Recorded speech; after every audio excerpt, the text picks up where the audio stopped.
Samantala, binata patay sa pananaksak sa Naga City.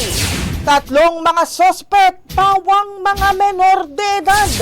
Brigada Albert Magante, ibrigada mo! Brigada Live Report.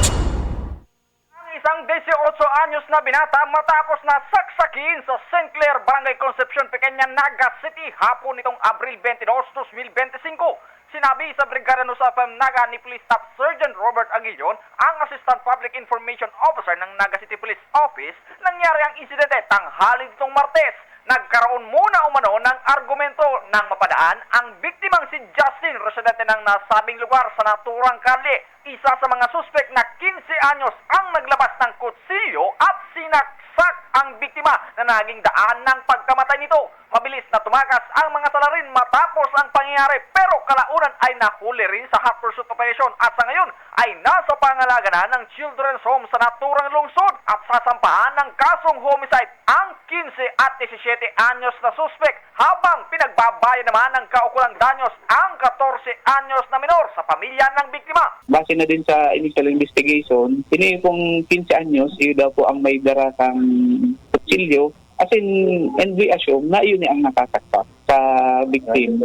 Tapos, ini pong 15 anyos and 17 years old, suwanggi po, nakapag-release na po si CSWD sa discernment ng CSWD. Kaya ini po, ngunyan na aldaw, sasampahan na po sila ni magkakanigong reklamo, hindi po sa prosecutor's office. Samantala, ayon naman sa ama ng biktima na si Antonio, hindi nito akalain na hahantong sa ganong pangyayari ang buhay ng kanyang anak.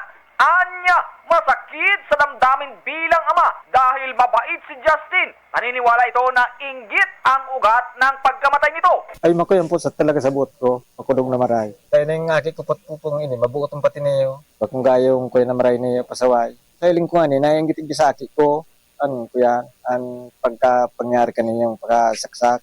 Kung minsan may nagsisigarilyo ni, pinaragon ni Dan sigarilyo. Pero po, dahil man nagsasabi sa ko na pa, arog ka niyo, pig-aragawan akong arog ka niyong sigarilyo. Labis ngayon ang pagdadalamhati ng pamilya, kaanak at mga kaibigan ng biktima.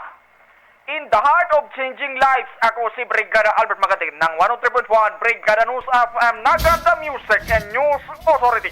Ang bahaging ito ay hatid sa atin ng Mom's Love ES1 Capsule. Simulang tuparin ang pangarap ng iyong anak. And stunting now,